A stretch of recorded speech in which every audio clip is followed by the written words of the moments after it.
வணக்கம் அன்பு நண்பர்களே, அனைவருக்கும் இனிய வணக்கம்.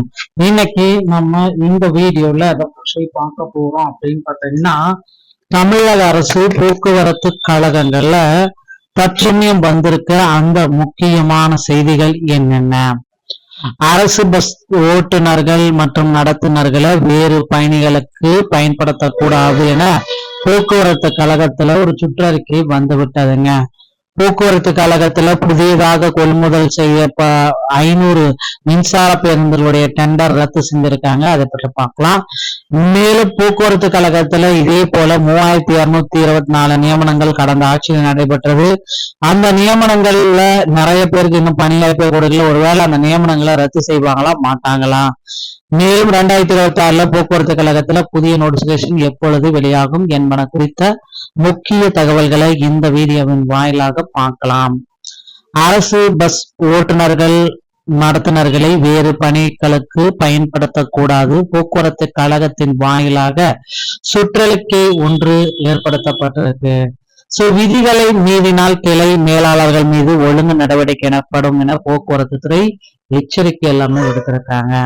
அரசு ஓட்டுநர்கள் நடத்துனர்கள் தொழில்நுட்ப பணியாளர்களை வேறு பணிகளுக்கு பயன்படுத்தக்கூடாது என்றும் அவர்கள் வேறு பணிக்கு உட்படுத்தினால் கடும் நடவடிக்கை எடுக்கப்படும் என்றும் மதுரை ஹைகோர்ட் கிளை உத்தரவு அரசு விரைவு போக்குவரத்து கழகத்திற்கு ஒரு சுற்றறிக்கையாவே அமைச்சிட்டாங்க.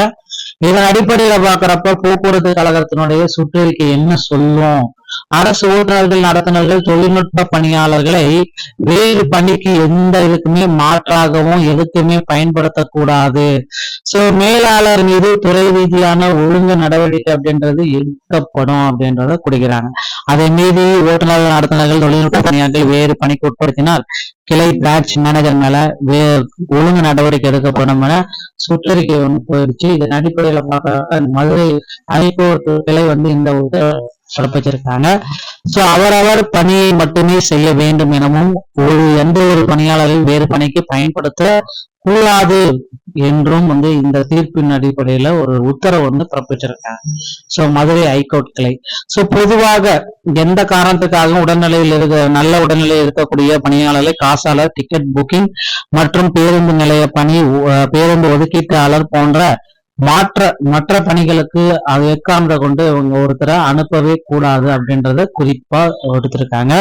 இதனால கண்டனங்கள் எல்லாமே தெரிவிச்சிருக்காங்க. அப்படி போக்குவரத்து கழகத்துல வேறு பணிக்கு பயன்படுத்துவது தெரிய வந்தால் அவர்கள் மேல கடும் நடவடிக்கை எடுக்கப்படும் அப்படின்றத குறிப்பிட்டு சொல்லியிருக்காங்க. மக்களே, போக்குவரத்து கழகத்துல புதிய அறிவிப்புகள் அனைத்தும் வர இருக்கு. நிச்சயமா போக்குவரத்து கழகத்துல 2026 பெரிய நோட்டிபிகேஷன் ஒண்ணு வெளியிட போறாங்க. அந்த நோட்டிபிகேஷன்ல நிறைய பேருக்கு நிறைய பணி வாய்ப்பு அப்படின்றது கிடைக்கும் அப்படின்றத பார்க்கலாம். நிச்சயமாக போக்குவரத்து கழகத்துல 2026 28,000க்கு மேற்பட்ட காலி பணியிடங்கள் நிலவேற்றிருக்கு. அந்த 28,000க்கு மேற்பட்ட பணியிடங்களை நிரப்புறதுக்கு உண்டான ஒரு ஜீவோ பாஸ் பண்ணுவாங்க அப்படின்ட்டு அதை பார்க்கலாங்க. நீங்க இப்ப இருக்கிற டைம்ல போக்குவரத்து கழகத்துல பயன்படுத்தணும் அப்படின்னா டிரைவிங் லைசன்ஸ் மற்றும் கண்டக்டர் லைசன்ஸ் எடுத்து தயார் நிலையில வச்சுக்கோங்க. அருகாமையில் இருக்கிற ஆர்டிஓ அலுவலக அன்னைக்கு டிரைவிங் லைசன்ஸ் எடுத்துக்கலாம்.